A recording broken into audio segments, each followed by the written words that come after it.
नमस्कार। आज हम जानेंगे 24वें श्लोक का अर्थ। पूर्व श्लोक में जिन दो मार्गों का वर्णन करने की प्रतिज्ञा की गई, उनमें से जिस मार्ग से गए हुए साधक वापस नहीं लौटते, उसका वर्णन पहले किया जाता है। श्लोक 24। अग्निर्ज्योतिरः शुक्ल षण्मासा उत्तरायणम् तत्र प्रयात गच्छन्ते ब्रह्मविदो जनाः। श्लोक का अर्थ, जिस मार्ग में ज्योतिर्मय अग्नि अभिमानी देवता है, दिन का अभिमानी देवता है, शुक्ल पक्ष का अभिमानी देवता है और उत्तरायण के 6 महीनों का अभिमानी देवता है, उस मार्ग में मरकर गए हुए ब्रह्मवेत्ता योगी जन उपर्युक्त देवताओं द्वारा क्रम से ले जाए जाकर ब्रह्म को प्राप्त होते हैं। यहाँ ज्योति पद अग्नि का विशेषण है और अग्नि पद अग्नि अभिमानी देवता का वाचक है। उपनिषदों में इसी देवता को अर्ची कहा गया है। इसका स्वरूप दिव्य प्रकाशमय है। पृथ्वी के ऊपर समुद्र सहित सब देश में इसका अधिकार है तथा उत्तरायण मार्ग में जाने वाले अधिकारी का दिन के अभिमानी देवता से संबंध करा देना ही इसका काम है।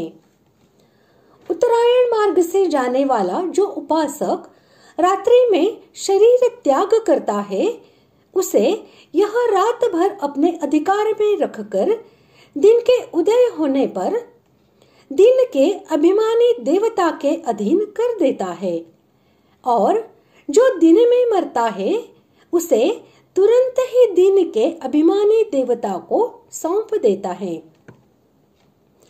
अह पद दिन के अभिमानी देवता का वाचक है। इसका स्वरूप अग्नि अभिमानी देवता की अपेक्षा बहुत अधिक दिव्य प्रकाश में है। जहां तक पृथ्वी लोक की सीमा है, अर्थात जितनी दूर तक आकाश में पृथ्वी के वायुमंडल का संबंध है, वहां तक इसका अधिकार है और उत्तरायण मार्ग में जाने वाले उपासक को शुक्ल पक्ष के अभिमानी देवता से संबंध करा देना ही इसका काम है।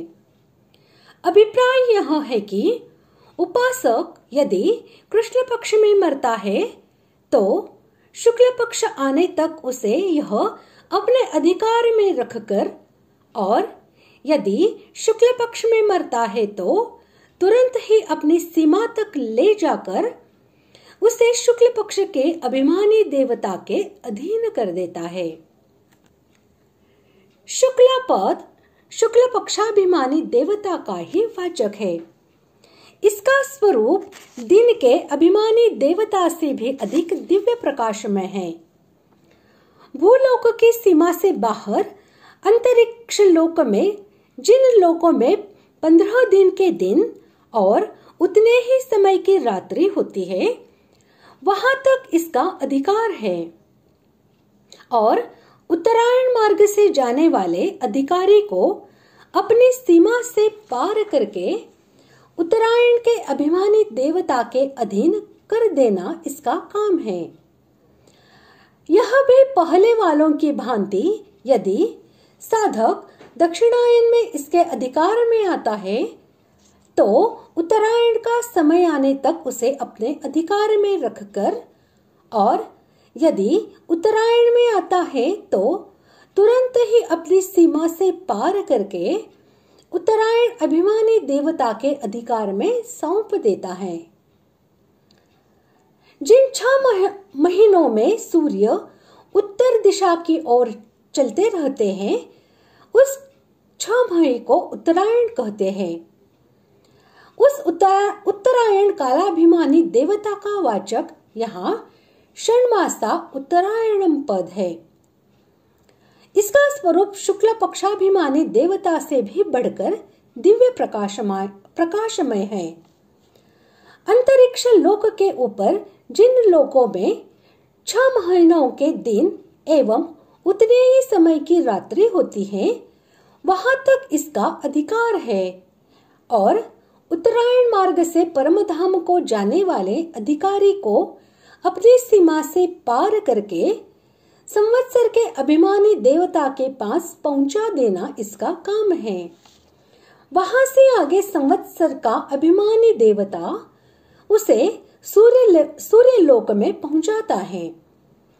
वहां से क्रमशः आदित्याभिमानी देवता चंद्राभिमानी देवता के अधिकार में और वह विद्युत अभिमानी देवता के अधिकार में पहुंचा देता है। फिर वहां पर भगवान के परमधाम से भगवान के पार्षद आकर उसे परमधाम में ले जाते हैं और तब उसका भगवान से मिलन हो जाता है। ध्यान रहे कि इस वर्णन में आया हुआ चंद्र शब्द हमें दिखने वाले चंद्रलोक का और उसके अभिमानी देवता का वाचक नहीं है।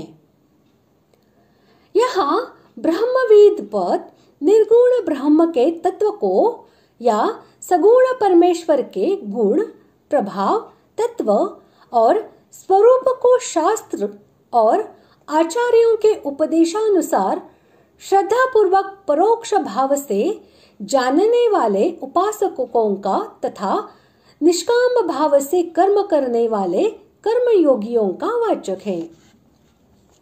यहाँ का ब्रह्मवेद पद परब्रह्म परमात्मा को प्राप्त ज्ञानी महात्माओं का वाचक नहीं है, क्योंकि उनके लिए एक स्थान से दूसरे स्थान में गमन का वर्णन उपयुक्त नहीं है। यहाँ ब्रह्म शब्द सगुण परमेश्वर का वाचक है। उनके कभी नाश न होने वाले नित्य धाम, जिसे सत्यलोक, परमधाम, साकेत लोक, गोलोक, वैकुंठ लोक एवं ब्रह्मलोक भी कहते हैं। वहां पहुंचकर भगवान को प्रत्यक्ष कर लेना ही उनको प्राप्त होना है। यहाँ यह स्मरण रखना चाहिए कि यह ब्रह्मलोक इस अध्याय के 16वें श्लोक में वर्णित पुनरावर्ती ब्रह्मलोक नहीं है। इस प्रकार आज हमने 24वें श्लोक का अर्थ जान लिया है। अगले भाग में जानते हैं 25वें श्लोक का अर्थ। धन्यवाद।